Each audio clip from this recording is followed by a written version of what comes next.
श्रीमद् भगवद गीता में 18 अध्याय है। हर एक अध्याय में क्या होता है, क्या दिखाया जाता है, क्या संवाद है, वो मैं संक्षेप में बताता हूँ। अर्जुन विषाद योग नामक पहला अध्याय। इसमें दोनों सेनाओं के प्रधान शूरवीरों की गणना और समर्थ का कथन कहा गया है। दोनों सेनाओं के शंख ध्वनि का भी कथन कहा गया है। और उसके बाद अर्जुन द्वारा सेना निरीक्षण का प्रसंग। अर्जुन भगवान कृष्ण से कहता है कि मैं सेना देखूंगा, मेरे रथ को दोनों सेनाओं के बीच में खड़ा कर दीजिए। और उसके बाद मोह से व्याप्त हुए अर्जुन के कायरता और स्नेह युक्त वचन कहे गए हैं। सांख्य योग नामक दूसरा अध्याय।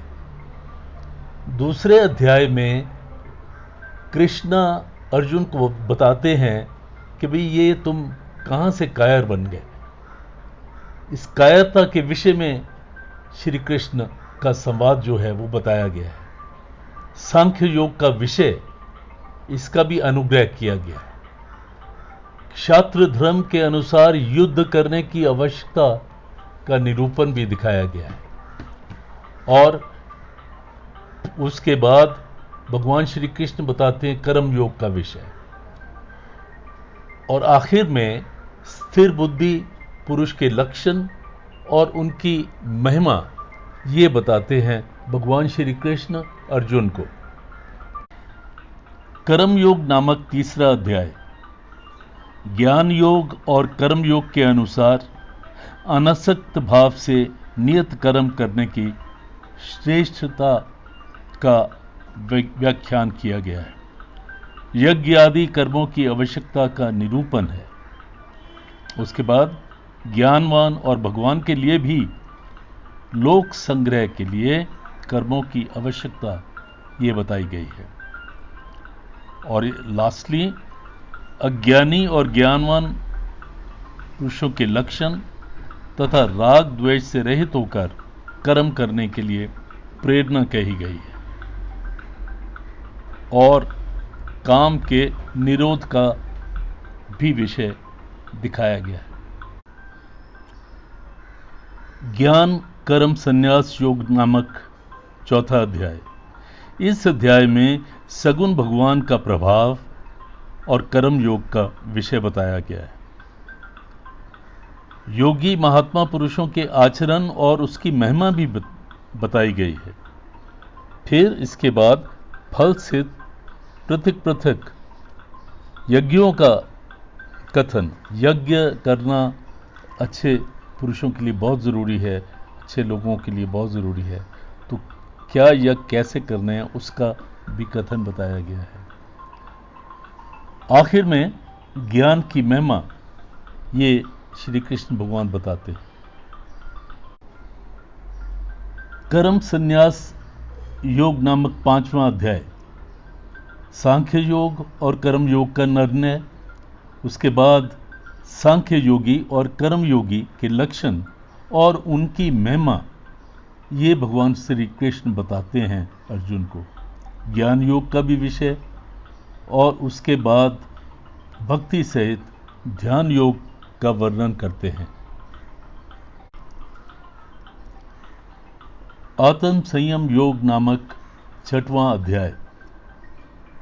इस अध्याय में कर्म योग का विषय बताया गया है और योगारूढ़ पुरुष के लक्षण।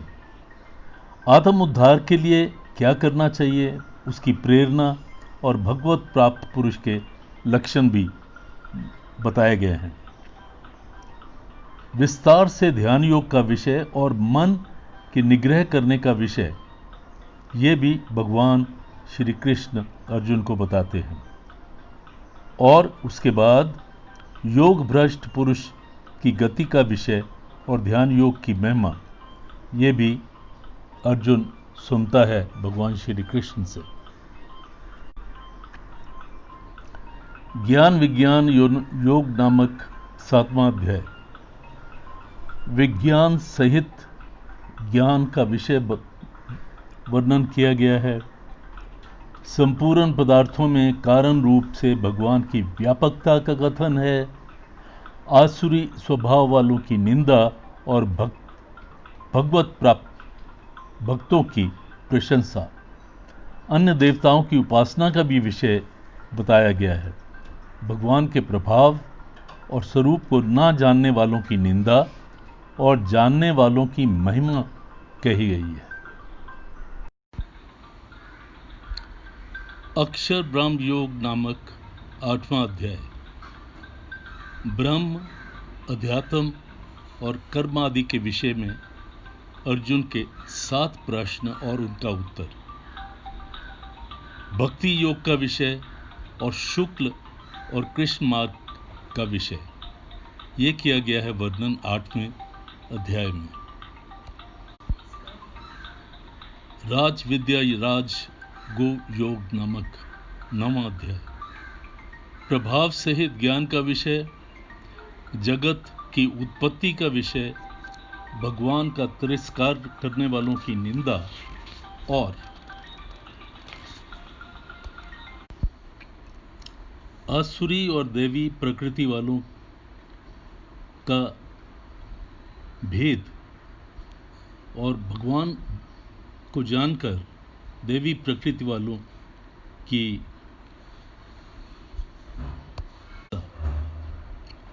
उसके बाद सर्वात्म रूप से प्रभाव सहित भगवान के स्वरूप का वर्णन, सकाम और निष्काम उपासना का फल, निष्काम भगवत भक्त की महिमा, ये सब श्री कृष्ण भगवान अर्जुन को बताते हैं। विभूति योग नामक 10वां अध्याय। भगवान की विभूति और योग शक्ति का कथन तथा उसके जानने का फल और प्रभाव सहित भक्ति योग का कथन। अर्जुन द्वारा भगवान की स्तुति तथा विभूति और योग शक्ति को कहने के लिए प्रार्थना। भगवान द्वारा अपनी विभूतियों को और योग शक्ति का कथन।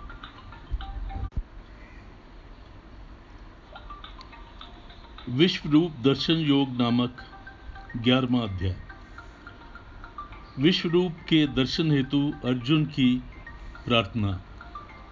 भगवान द्वारा विश्व रूप का वर्णन, संजय द्वारा धृतराष्ट्र के प्रति विश्व रूप का वर्णन।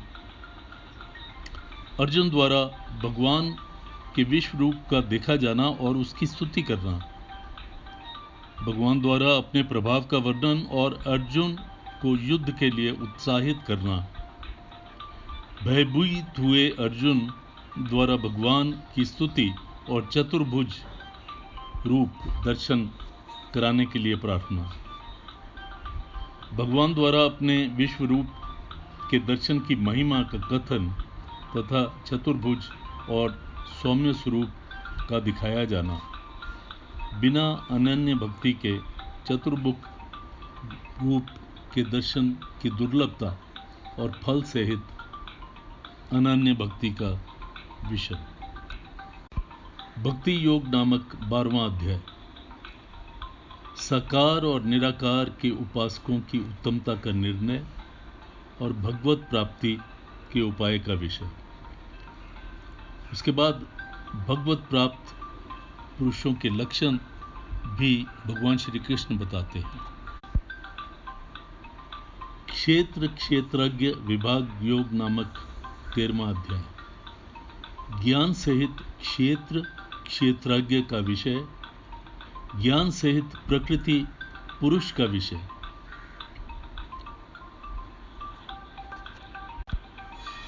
गुण त्रय विभाग योग नामक 14वां अध्याय। ज्ञान की महिमा और प्रकृति पुरुष के जगत की उत्पत्ति, सत रज तम तीनों गुणों का विषय।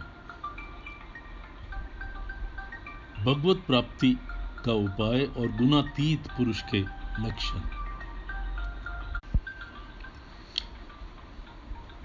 पुरुषोत्तम योग नामक 15वां अध्याय। संसार वृक्ष का कथन और भगवत प्राप्ति का उपाय, जीवात्मा का विषय, प्रभाव सहित परमेश्वर के स्वरूप का विषय, क्षर, अक्षर और पुरुषोत्तम का विषय,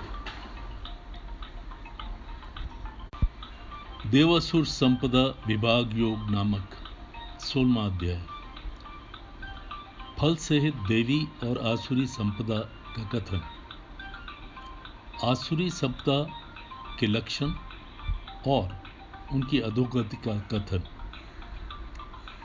शास्त्र विपरीत आचरण को त्यागने और शास्त्रानुकूल आचरण को करने के लिए प्रेरणा, श्रद्धा त्रय विभाग योग नामक 17वां अध्याय, श्रद्धा का और शास्त्र विपरीत घोर तप करने वालों का विषय,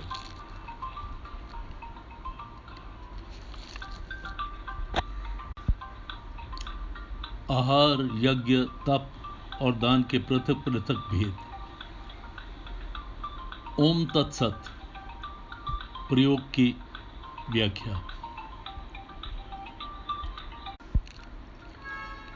मोक्ष संन्यास योग नामक 18वां अध्याय, त्याग का विषय, कर्मों के होने और सांख्य सिद्धांत का कथन, तीनों गुणों के अनुसार ज्ञान, कर्म, कर्ता, बुद्धि, धृति और सुख के पृथक पृथक भेद, फल सहित वर्ण धर्म का विषय, ज्ञान निष्ठा का विषय, भक्ति सहित कर्म योग का विषय और श्री गीता जी का महात्म्य। ये है 18वें अध्याय में के जो भी में बताया गया है। प्रधान रूप से भगवत गीता में ये बताया गया है कि जो भी आपका कर्म है उसको ज़रूर करो, श्रद्धा के साथ करो और अच्छी तरह समझ के करो। श्रद्धा की बहुत इम्पोर्टेंस है, बहुत महत्व है और अपनी ड्यूटी जो आपका कर्म है, कर्तव्य है, उसको भी बहुत इम्पोर्टेंस दी गई है। और ये भगवत गीता सिर्फ रिलीजियस बुक नहीं है, ये एक ऐसा ग्रंथ है जिससे हमें जिंदगी कैसे जीना है, वो जीवन कैसे अच्छी तरह से बिताना है, उसके बारे में बताया गया है। इसलिए श्री भगवत गीता को सुनना, भगवत गीता को पढ़ना बहुत ही लाभदायक है।